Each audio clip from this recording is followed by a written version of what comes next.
joining us now. One of the principals who was on that Signal chat, National Security Advisor Mike Waltz. Advisor Waltz, thank you for joining us tonight. The president expressed complete confidence in you today and his entire cabinet. But how did a Trump-hating editor of The Atlantic end up on your Signal chat?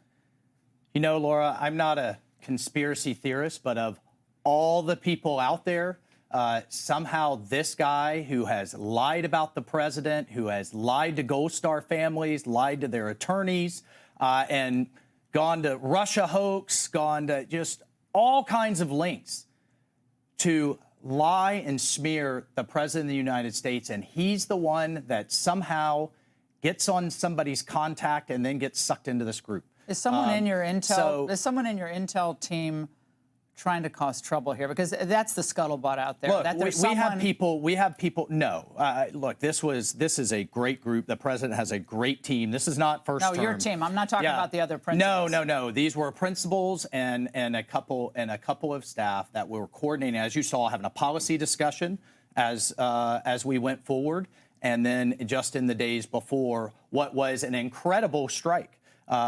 Not only did we take out people that the Biden team never could, that we took out headquarters, missile caches, and actually one of the leaders of the Houthi organization, we've since taken out several since.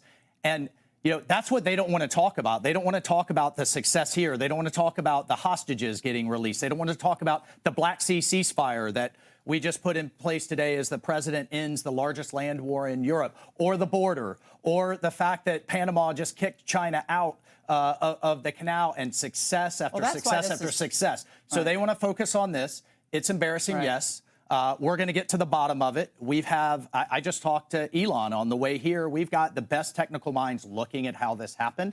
But I can tell you for 100%, I don't know this guy.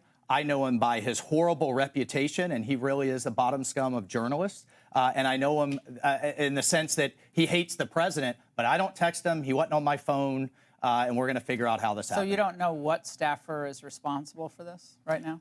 Well, look, a staffer wasn't responsible, and look, I take full responsibility. I built the group. My job is to make sure everything's coordinated. But how did the number? I mean, I don't mean to be pedantic here, but how did the number? Have you ever had somebody's contact that shows their name, and then you have somebody else's number there? I never make those mistakes. Right? You got somebody else's number on someone else's contact. So of course I didn't see this loser in the group. It looked like someone else. Now whether he did it deliberately or it happened in some other technical mean is something we're trying to figure out. So your staffer did not put his contact information. No, but how did it end up in your phone? Well, that's what we're trying to figure out. Okay, but that's a pretty big problem. That's what we've got the best technical minds, right? That's disturbing. And that's where, I mean, I'm sure everybody out there has had a contact where it was said one person and then a different phone number. But you've never talked to him before, so how's the number on your phone? I mean, I'm not an expert in any of this, but it's just curious. How's the number on your phone? Well, if you have somebody else's contact and then then somehow it gets sucked in. someone sent you that it gets sucked in. Was there someone else supposed to be on the chat that wasn't on the chat that you thought was on the chat? So the person that I thought was on there was never on there. It was this guy. Who was that? What person? Well, I'm not. Look, okay. Laura, I take responsibility. I built the group. Okay. So but look, that's the part that we have to figure out, and that's the part that embarrassing, yes, but Pete and I are veterans. We know these operations. He has been an excellent Secretary of Defense, and this was an operation that, I mean, it amazes me. I guess the Democrats were fine to leave all the sea lanes shut down. We're fine to have destroyers fired on dozens of times by this terrorist group, and fine to have Iran keep supplying them missiles. That was okay. The president takes decisive action. And now we're seeing some real success in taking down their air defenses, opening the sea lanes, taking out their leadership. We don't want to talk about that. We want to talk about this. Now, the Atlantic told us in part that attempts to disparage and discredit us and our reporting follow an obvious playbook by elected officials and others of power who are hostile to journalists and First Amendment rights of all Americans. They're saying don't blame the messenger. Your response to them? Lied about Russia. Lied about Gold Star families, lied about even as last, year in terms of the president paying for the family of a Gold Star family that he absolutely did. I mean, lie after lie after lie. Have they ever apologized for any of that? No. I mean, this is, do we care about the mainstream media? Do we care about the Atlantic? What I care about is staying focused on mission, accomplishing the president's agenda, getting these things done, cleaning up the Biden messes from Afghanistan to Ukraine to the Houthis to the border to China all over South America to the Arctic where we're completely exposed to NATO that's not paying up. And the president has had success after success. Well, he's got a fantastic national security team. Yeah, I mean, I think it's just stunning how many people on the team have his 100% trust, and there have been enormous successes early on in this administration, but you all are rattling the old cages of the establishment, defense and national security, embedded people who are still working in government, a lot of great people. But the concern is that somebody got involved here who didn't want the president to be successful. And a lot of us are very concerned about that someone is in this orbit who doesn't want this president of the United States to be a raging success and turn our foreign policy into an America First approach. Look, we made a mistake. We're moving forward, and we're going to continue to knock it out of the park for this president. Look at what he's gotten done in under 2 months. And I didn't even get going on the economy, on trade, or all of those other pieces. April 2nd's coming. The DNI, Liberation Day. The DNI was very adamant today and very clear that there was no classified information in this text chat. And the Democrats, of course, are predictably, they're going to jump on this. But should Goldberg just release the other information that he has? Because he's standing on this, well, I'm not going to release this information because I have my standards and journalistic standards. Okay, but it's not classified information, so does it matter? Would you care if the rest of this information came out? Look, I mean, I would prefer, certainly, as the president was saying today, if we could all sit in a steel-lined lead room and have all of these conversations. I certainly want our deliberations to stay confidential. This was an encrypted app that the CIA had on sitting there as John Ratcliffe was confirmed and walked into the building from the prior administration. It's on other agency apps. And so, no, of course I don't want it all out there because these were conversations back and forth that you should be able to have confidentially. But what you also saw was a healthy policy debate in how we were going to achieve this for the president, what would be the results, what should be the timeline. And I think, again, I am fortunate to work for this president. I am fortunate to help him execute this vision and incredibly fortunate to have this team around him. But there's no classified information in this exchange. No classified information. But you'd prefer it not to be out. Of course. That'd be, do you want everything? Yeah, no, well, right. I don't work for the government. I mean, this is why that's why texting in general is in government situations. Again, as difficult. The president said, if we could all stay in the same room, but when we've got people moving, right? As he said again today, I mean, that would be his preference. I think all of our preference. But when he has people all over the world and we're coordinating these complex operations, we're moving at Trump speed. Fast. Doing all of this. We're cleaning up. I mean, we're doing 5 or 6 legacy-defining things in the first month. And we're cleaning up multiple Biden messes from the Middle East to Europe to the mess of our border all at once at the same time. You don't need any distractions. You don't need any side stories or distractions. Yep. And I think people are watching this. Most Americans don't. They want the answers, the bottom line. Yep. You know, about Russia, about Ukraine, about China. But they read stuff like, oh, wait, there was a 2023 DOD memo that said you shouldn't use Signal. And yet you hear Ratcliffe today saying, well, it was commonly used. So doesn't there need to be a standard across the board? Absolutely. Just don't use any of these apps. But then how do you communicate when you're not in a skiff? Well, and that's what you heard. That's what you heard Elon talking about, kind of the mess that is government communications. I could tell you, members of that team, I've been very frustrated about, the quality of our communications. We are working to address that. So one of the things that DOJ is doing is improving our IT, is improving our ability to communicate. And to the extent we get everybody in the same room, always better. Yeah, it's always better. But you've never met Goldberg. He's out there saying you guys have met in the past, but you've never met him. No idea. Wouldn't know him if I bumped into him, if I saw him in a police lineup. Do now. Knew him by reputation about lying about the president over and over again. What I can tell you for certain, certainly wasn't reaching out or talking to him at all. Why would I? Yeah, well, he's been one of the most vociferous, vituperative so-called journalists out there in the Atlantic. Well, near and dear to my heart as a veteran is lying about Gold Star families who love this president, veterans who love this president, and are thanking God he's president and commander-in-chief once again. And then you have a defense secretary who this morning I was talking to is working out with the Navy SEALs out in Honolulu, leading, improving morale, improving recruiting, improving lethality, and working with DOGE to improve efficiency and get our warfighters back to meritocracy mission focus. I mean, again, Laura, this team believes in this president. This team likes each other, knows each other, is working. Was there a mistake? Absolutely. We're going to improve it. We're going to fix it. And we're going to move forward to achieve the president's agenda. Why was Bessent on this text chain? I was curious about that. There's just like little things like, why would Scott Bessent? Because you have a sanctions regime. This is, again, right? You had Biden just literally, they would swarm our destroyers with drones, cruise missiles, UAVs.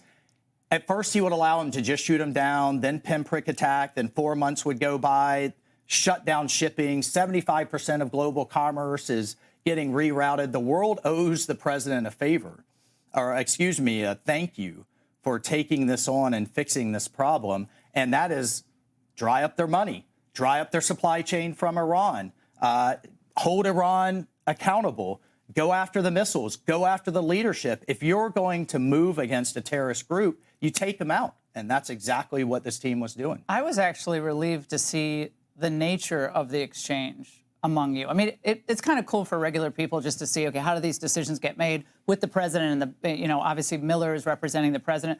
But I actually thought it was really refreshing to see how you all seem to have mutual respect. No one's like blowing off another person's opinion. And none of us know anything about how decisions were made in the Biden administration. Nothing. Well, or if he was even or there. Who was deciding, not how decisions were made, who was actually deciding, because clearly it wasn't him. But you see this healthy back and forth, this respectful back and forth, different points of view. But at the end of the day, we're executing the president's vision, the president's direction, keeping it all coordinating and moving at Trump warp speed to do it all at once. I mean, not only have the media been on their back foot and the Democrats been on their back foot, all of our adversaries are on their back foot in terms of how to respond to him and the pace with which he moves. Are we going to end this Ukraine war soon? We just had the next step today. We've had an energy aerial ceasefire. We just defined what those targets that are now off limits on both sides are to de-escalate that. Now we're going to the Black Sea. The president's determined to end the war. And even, Laura, I mean, you have the NATO Secretary General, NATO, looking at the president in the Oval Office saying, you broke the logjam. Just months ago, no one was talking. Now we're going from, if this war will ever end, an endless war of people, treasure, and material, to now how it will end. And of course, the people that were in the endless war camp are going to criticize how this president is going to end it. But he is going to drive it to an end, and it's an honor to be part of it. And lessons learned after the app. We're not using Signal app anymore. Yeah, right. Lesson learned number one is you've got journalists out there who have made fame and fortune trying to trash this president. Yeah. And so, look, we've got to tighten up. We are tightening up, and we have some of the best technology minds looking at how this happened. Well, it's happened to the best of us, but President Trump just needs no distractions. He needs to, pedal to the metal. And Laura, it's the honor of a lifetime to work for him. Well, I really appreciate your coming in. There's a kind of a confusing set of facts, and thank you very much, sir. Absolutely. We appreciate it. Click here to subscribe to the Fox News YouTube page to catch our hottest interviews and most compelling analysis. You won't get it anywhere else. Chuck Hagel was a Republican senator from Nebraska before being tapped as defense secretary by President Obama. And he's joining me now from Washington. Welcome back to our program. So, thank you, Christine. Defense secretary and also still a Republican. We'll get into what kind of Republican in a moment. But do you agree with Senator Bennett, Democrat from Colorado? This is unacceptable. This is a whole load of other words that he used there. What's your reaction? Well, I think Senator Bennett's comments were appropriate. My reaction is amazement, astounding. Is this gross incompetence? Is it recklessness? Is it both? It's certainly confusion. And when you've got confusion at the top with the very most important national security institutions that defend our country and protect our intelligence and have relationships with other countries, we've got a problem. And I don't think Senator Bennett or other senators in that hearing yesterday overstated anything. I think they were right on it. And in addition, what the Atlantic, Mr. Goldberg, released today, I think just backs that up. It was just truly astounding that we would see that released in the form of a non-secure government channel. And I just have never heard of that before. I've never seen that before. So that I was going to ask you, had you ever seen anything like this before? So let me ask you one of the most important questions, because the White House says that these were not war plans, that the story is a hoax, you know, the typical blame the messenger. So I want to ask you two questions. Are they war plans, what you've read? I mean, they seem to me rules of engagement. I've been in the field.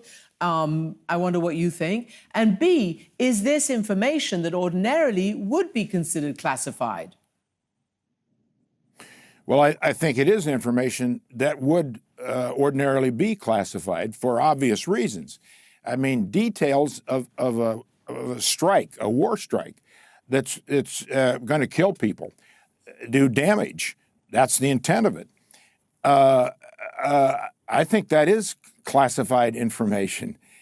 And you can parse words, or you can parse dimensions of the issue, and is it a war plan or a war strike?